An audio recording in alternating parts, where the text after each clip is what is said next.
கண்ணா கண்ணா கார்மேக அண்ணா இதோ ஒரு தம்பி வந்து கொண்டிருக்கின்றான். அண்ணாவை அழைத்து சென்று வரும்படி செய்வோம். கண்ணா தர்மேந்திரா கூறுங்கள். அந்த காட்டிவனோ கடும் கோபத்தோடு வெகு தூரங்கள் சென்று நம்மை நாடி வந்து கொண்டிருக்கின்றார். உண்மைதான். ஆண்டவருக்கு தேவையான புத்திமதிகளை சொல்லி அந்த காட்டுப்படி அடக்கி வைக்க வேண்டும். அப்படியாகட்டும்.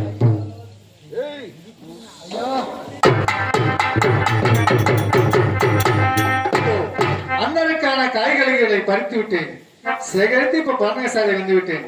அண்ணரை அடிவணங்கி பிறகு நான் செல்கின்றேன். சரணம் அண்ணா, சரணம் அண்ணா.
சேகரித்து வந்து விட்டேன். அண்ணா தம்பி அர்ஜுனா, காய்கறிகளை பறித்து வருகின்றேன் என்று சொல்லி சென்றாய் அல்லவா? ஆமா. வரும்போது கம்பத்துடன் வருகின்றாய், எங்கே சென்றாய் தம்பி? ஏன் எங்கு சென்றாய் என்று கேட்கின்றாய் அல்லவா? நானோ வனத்திலே 10வது பாட இடத்திலே காய்கறிகளை பறித்து கொண்டு பர்ணக சாலைக்கு அருகாமையில் வந்து கொண்டிருந்தேன். சரி, அப்பொழுது நீயும் எனது மாமனாகிற கண்ணபிராணன் என்ன பேசிக் கொண்டிருந்தார்கள் தெரியுமா? என்ன பேசிக் கொண்டிருந்தோம்? ஈசன் இருக்கின்ற இடதுகையில் இருக்கின்ற முன் பழக்க பாசி வழக்கனை பெற முடியாது, பெற்றுத்தான் ஆக வேண்டும் என்று கண்ணன் தெரிவித்தார். நீங்களும் நான் செல்கின்றேன், எனது தம்பியாகிய வீமசேனன் செல்கின்றேன், இன்னொரு தம்பியாகிய நான் செல்கின்றேன் என்று தெரிவித்தார். இறுதி கட்டத்திலே கண்ணபிராண்டனாகிய யாருமே செல்ல முடியாது, அர்ஜுனன் ஒருவன் மட்டும்தான் செல்ல முடியும். அது எப்படி செல்ல வேண்டும் என்று அவர் தெரிவித்தார் தெரியுமா? கூறுங்கள். சங்கு சேவண்டியை கையில் எடுத்து 7 செப்பூசியை வைத்து 7 எலுமிச்சாம்பழத்தை வைத்து 7 செவ்வரளி பூக்களை வைத்து குரு பூஜை சிவ பூஜை செய்து அதன் பிறகுத்தான் செல்ல முடியும் என்று கண்ணர் தெரிவித்தார். இன்னொரு கட்டளையில் கூறினார். என்ன கட்டளை என்று தெரியுமா? கூறு தம்பி. அவனோ நீங்கள் தெரிவித்த வார்த்தை, எனது தம்பியோ பெண்ணாசை படைத்தவன், பேடி ஆணுக்கு முரலுக்கு சீல கட்டி இருந்தாலும் ஆனா பெண்ணா என்று அவிழ்த்து பார்க்கக்கூடியவன் எனது தம்பி என்று தெரிவித்தாய். உண்மைதான். மறுபுறம் என்ன தெரிவித்தாய் தெரியுமா? ஆத்து மணலை எண்ணினாலும் எனது தம்பி மனைவிமார்களை எண்ண முடியாது என்று தெரிவித்தாய். உண்மைதான் தம்பி. இது 3வது முறை. இப்படியெல்லாம் குரு பூஜை சிவ பூஜை செய்து சங்கு சேவண்டியை கையில் எடுத்து அழகிறா சிவசிவா என்று முன்ன வைத்த காலை பின்ன வையாமல் சென்றால் அந்த ஈசனின் இருக்கும் இடதுகையில் முன்பாகத்தை பாசி வேகத்தை வெல்ல வேண்டும் என்று கண்ணன் தெரிவித்தார். நானோ அதற்காகத்தான் உன் மீது கோபித்துக் கொண்டு சென்று விட்டேன். அல்ல, வேற எதுவுமே ஒன்றுமே இல்லை. என்ன இதுதான் காரணம். கோபித்து சென்று நேரடியாக பாசி பதக்கனை வென்று வரலாம் என்று சென்று விட்டார் இல்லையா? அதெல்லாம் உண்மைதான். இப்பொழுது கண்ணனை அழைத்து சரி கண்ணன் சொல்படி கேட்டு அதற்கு பிறகு செல்வாய் தம்பி. ஆகட்டும் அண்ணா. இதோ கண்ணனை, உங்கள் ஆசீர்வாதம் எப்பவும் எனக்கு இருக்கும். மைத்துனா, இதோ எனது தம்பி அர்ஜுனன் வந்து விட்டார். அவனுக்கு வேண்டிய உபதேசங்களை சொல்லி அதற்கு பிறகு வழியனுப்பிக்க வேண்டும். அப்படியாகட்டும். காண்டிமா என்ன செய்ய வேண்டும்? மாய கண்ணா தர்மேந்திரா நீல வண்ணா மாய கண்ணா நீல வேக மன்னா ஏன் இந்த அண்ணன் தெரிவித்த வார்த்தைக்காகத்தான் நான் கோபித்துக் கொண்டு சென்றேன். காட்டுவா, அதாவது நானும் தாங்களுடைய அண்ணனும் தாங்களை தவறாக பேசிய காரணத்தினாலே சரி. அது நெடுந்தூரமாக கோபித்துக் கொண்டு சென்று விட்டாய். ஆமா. இருந்தாலும் பரவாயில்லை, ஆ. மீண்டும் பரண விசாரணை நாடி வந்து விட்டாய். ஆமா. தாங்களை பற்றி இழிவாக பேசிய காரணத்தினாலே சரி. அந்த பழகிப்பாறை சென்று எப்படியெல்லாம் தாங்கள் தவம் செய்வாய் என்பதை சற்று எங்கள் முன்பதாக, உனது அண்ணன் முன்பதாகவும் என் முன்பதாகவும் இந்த இடத்திலே அக்கினி தவங்கள் செய்து அந்த காட்சியை தாங்களுக்கு காட்சி கொடுத்து விட்டு மீண்டும் அந்த பழகிப்பாறை செல்ல வேண்டும். ஆகட்டும், அமரங்கள் சற்று. அப்படியா? அக்கினிதாம் செய்கின்றேன்.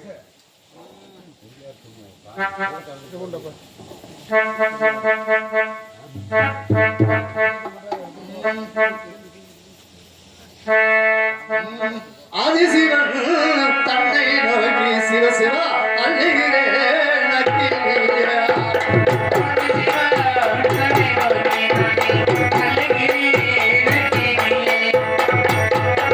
மாதாவே மனதிலே சிவ சிவா அழுகிறேன் அக்கினியா.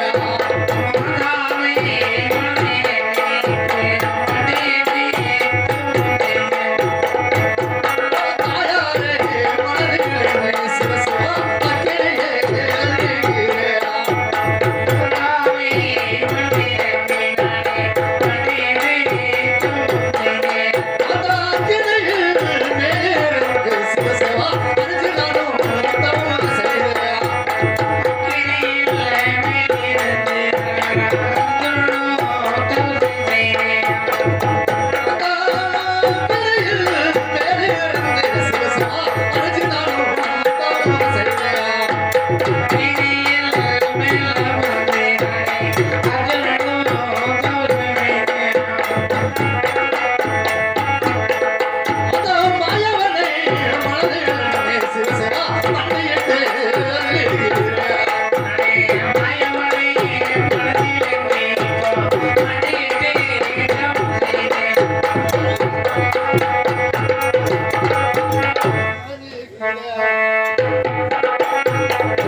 அண்ணா, தர்பணத்தனா என் தம்பி சத்தியத்தை மெச்சிக்கொண்டேன். வெற்றிக்கொண்டாய் இல்லவா?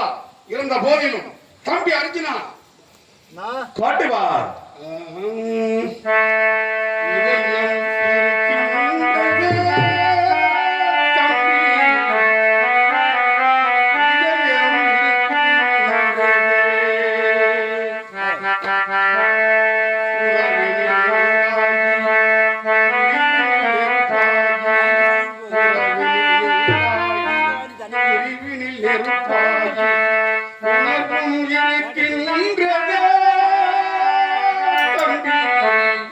உணர்வும்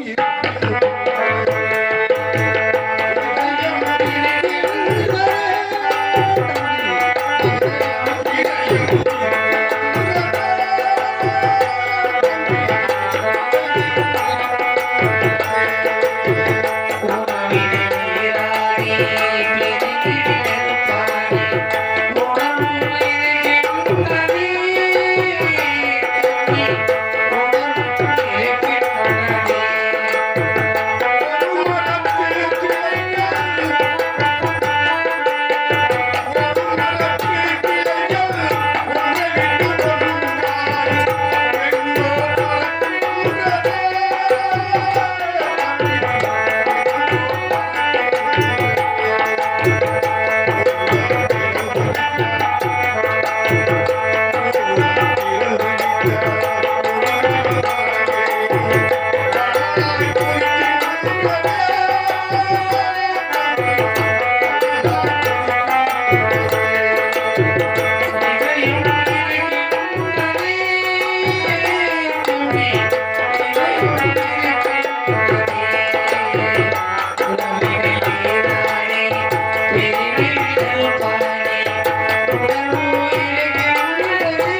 சத்தியத்தை ஏற்றுக்கொண்டோம் அல்லவா?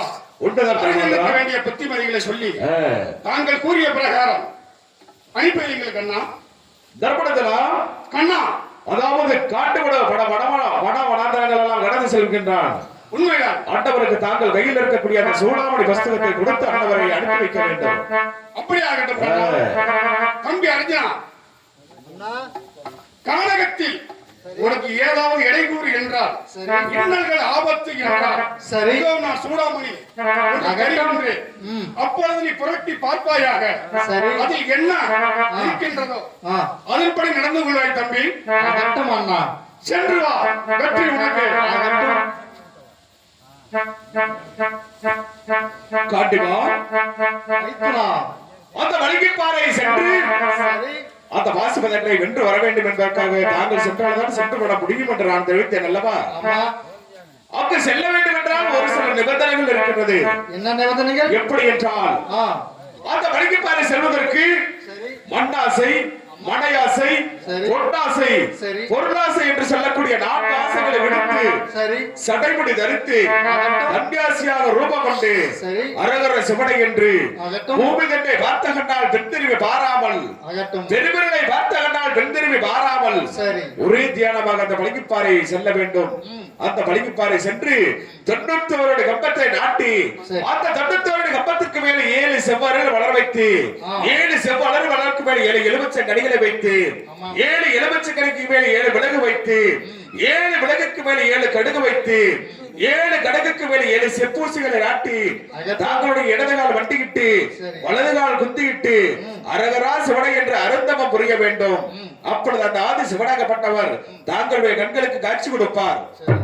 அந்த நேரத்திலே அந்த ஈஸ்வரனாரின் வலதுகையில் இருக்கக்கூடிய அந்த பாசு பதங்களை பெற்று வந்து விட்டால் நீங்களும் தங்களுடைய அண்ணன்மார்களும் இந்த காட்டை விட்டு மீண்டும் அந்த நாட்டிற்கு செல்வதற்கு உண்டான உபாயங்கள் இருக்கின்றது என்று தெரிவித்திருக்கின்றேன் அல்லவா? ஆகவே நான் சொல்லும் பிரகாரம் அந்த வலிகைப்பாறை செல்ல வேண்டும். சடைமுடி தரித்து தன்யாசியாக ரூபமாறி இந்த ராஜ வடிவத்தை மாற்றி தாங்களோ ஒரு தபயோகி போல அரகரா சிவனை என்று அந்த சங்கு சேகண்டையை எடுத்து அந்த ஆதி சிவனை நினைத்து தாங்கள் தெரிவிக்க பிரகாரம் அந்த பாசு வதக்கனை பெற்று வர வேண்டும். கண்டிப்பா ஆகட்டும் கண்ணா. அப்படியே சென்று வாருங்கள். ஆகட்டும். ஒரு ஆசீர்வாதம் எப்போதுமே இருக்கும். சென்று வாருங்கள். வெற்றி வாக்கு. அதாவது இப்பொழுது அத்தை மகன் அர்ஜுனனோ காண்டிவிட அந்த வலிகைப்பாறை நோக்க சென்று கொண்டிருக்கின்றான். அன்னவரோ 4 ஆசுகளை விடுத்து செல்ல வேண்டும் என்று அன்னவரத்திலே சொல்லி அனுப்பியிருக்கின்றேன். இருந்தாலும் 4 ஆசுகளோடு செல்கிறானா இல்ல 4 ஆசுகளோடு செல்கிறானா என்பதற்காக நான் அடுத்த படத்தில் ஒரு கிருஷ்ண மோகனியாக வடிவெடுத்து அன்னவரை சோதிக்க வேண்டும். அதற்கு முன்பதாக எனது அண்ணன் பலராமனை அழைத்து அன்னவருடைய தவத்தை சோதிக்க வேண்டும். எப்படி என்றால் சென்று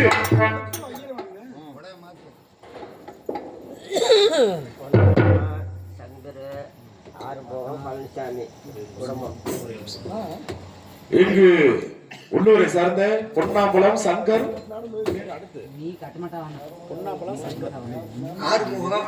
ஆறுமுகம்,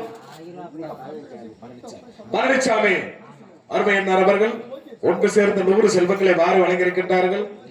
அந்த பளிங்குப்பாறை எப்படி ஓங்கி வளர்கிறதோ அந்த அர்ஜுனுடைய தபசு எவ்வாறு ஓங்கி வளர்கிறதோ அதுபோல் அண்டவர்களுடைய குடும்பம் ஆடு போல் தலைத்து அருகு போல் வேரூன்றி சென்ற இடமெல்லாம் சிறப்புற்று இந்த பூலகத்திலே வாரி வழங்கும் பாரி வல்லனாக வாழ வேண்டும். அது மட்டுமல்ல மத்தியில் குடிகொண்டிருக்கக்கூடிய பாம்பலம்மனுடைய அருளை பெற்று இந்த வையகத்திலே வாழ வேண்டும், வளர வேண்டும் என்று மனதார வாழ்த்துகின்றோம். அப்படி இருக்கிற பொழுது எனது அண்ணர் பலராமனை அழைத்து முக்குட்டு பாதைக்கு சென்று அண்ணவருடைய தவத்தை சோதிக்க வேண்டும். இப்பொழுது நான் அண்ணன் பலராமனை அழைக்கின்றேன். அண்ணா பலராமண்ணா, இப்படி வாருங்கள்.